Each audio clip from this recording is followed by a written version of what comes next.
विद्यार्थियों, कल सूर्य के 2 पद आप लोगों को पढ़ाया गया था। अब अगले पद को आप देखिए जो है, इसमें अगले पद में जो है सूरदास जी ने अपने शब्दों के द्वारा बच्चों का जो स्वाभाविक जो है एक प्रवृत्ति होती है, उसको श्री कृष्ण का आराध्य देव श्री कृष्ण को मान करके किस तरह से उसे प्रस्तुत किया है, उसे देखिए।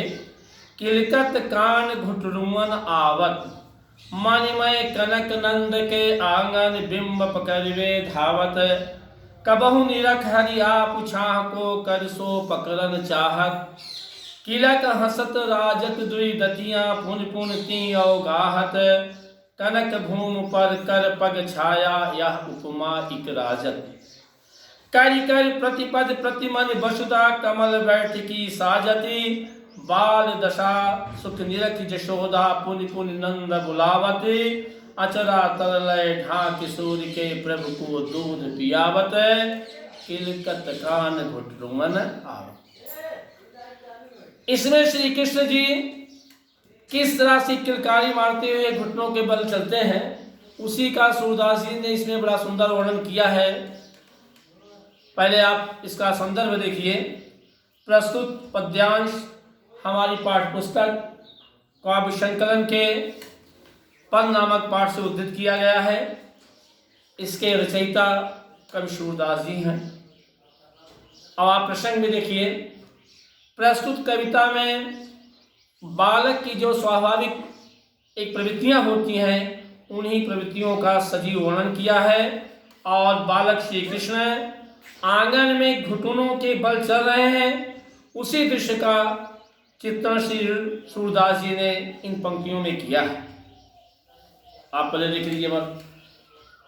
किलकत कान घुटरुमन आवत, बालक श्री कृष्ण स्वर्ण रचित तथा मणियों से जो है जड़े नंद जी के आंगन में घुटनों के बल जो है चल रहे हैं।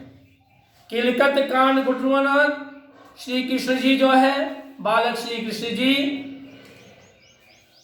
स्वर्ण रचित मणियों से जड़े नंद जी के आंगन में घुटनों के बल चल रहे हैं, तथा मणिमय कनक नंद के आंगन बिंब पकड़वे धार, तथा आंगन एवं मणियों पर पड़े हुए, आंगन एवं मणियों पर पड़े हुए अपने प्रतिबिंब, प्रतिबिंब यानी परछाई, अपने प्रतिबिंब को पकड़ने के लिए दौड़ते हैं। करिसो पकड़न चाहत, अपने कर्म अपने हाथों से जो है कभी वह अपने परछाई को जो है जो मणियों पर पड़ रही है उसे अपने हाथों से पकड़ना चाहते हैं। कबहु निरख हरि आप छो सो कर सो पकड़ना चाहत, किलक हसत राजत दुई दतियां पुन पुन ती अवगाहत, कभी वह अपनी परछाई को करें, कबहु निरख हरि आप छा को कर सो पकड़ना चाहत, कभी वो अपनी परछाई को जो मणियों पड़ती हाथ पकड़ना चाहते हैं, तो कभी किलकारी मारते हैं, और जब हंसते हैं तो उनका मुख खुल जाता है। और आप लोग जानते हैं कि सबसे पहले बच्चों के 2 ही दांत निकलते हैं। हाँ, तो वो जो है उनके जब मुख उनका खुल जाता है हंसने पर, जो 2 दांत हैं वो 2 दांत अत्यंत ही शोभा देते हैं, जो परछाई भी हंसती हुई मुद्रा में दिखाई पड़ती।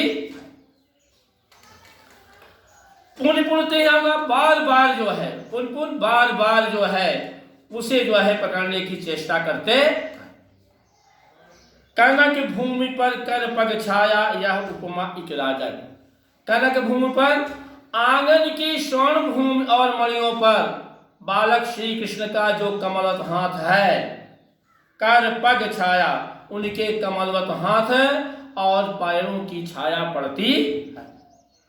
यह उपमा इक राजत, जिसको देख करके जो है कह रहे हैं कि जिसको देख करके जो है ऐसा एहसास होता है कि करि करि प्रतिपद प्रतिमन वसुधा कमल बैठ की साजत, जिसको देखकर ऐसा प्रतीत होता है कि मानो प्रत्येक मणि जो है उनके बैठने के लिए पृथ्वी ने जो है क्या किया है, कमल के आसन को सजा दिया है।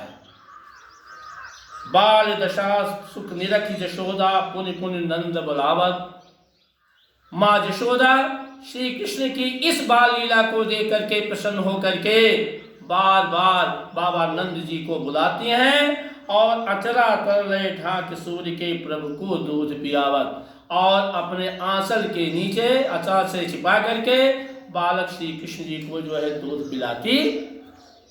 अब आप अर्थ देखिए, व्याख्या। आपको संदर्भ और प्रसंग पहले ही बताया जा चुका है।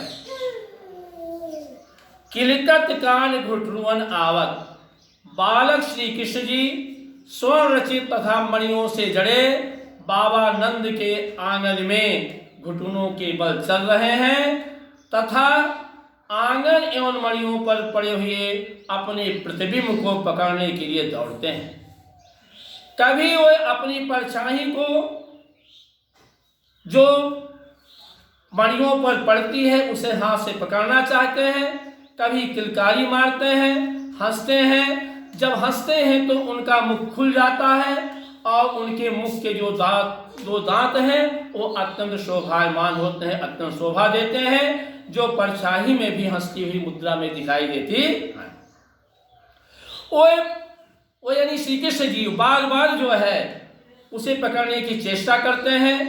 आंगन की जो स्वर्ण भूमि है और मणियों पर बालक श्री कृष्ण का जो कमलवत हाथ है और जो उनके पर कर पग, कर माने हाथ, पग पैर, उनके कमलवत हाथ और पैरों की जो छाया पड़ती है उसको देख करके ऐसा प्रतीत होता है मानो प्रत्येक मणि में उनके बैठने के लिए पृथ्वी के कमल का आसन सजा दिया जाता।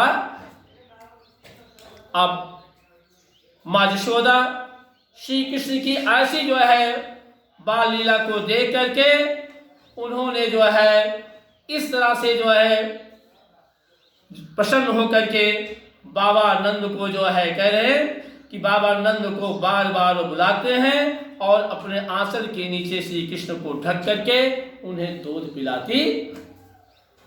अब आप काव्य सौंदर्य देख लीजिए जो है, काव्य सौंदर्य में केवल आपको एक ही लाइन लिख देना है कि उक्त पंक्तियों में बाल सुलभ चित्रण बड़ा ही स्वाभाविक कवि ने किया है। अलंकार में जो कनक भूमि बैठ की सजावट तक लिखा हुआ है इसमें उत्प्रेक्षा अलंकार आप दे दीजिए बस।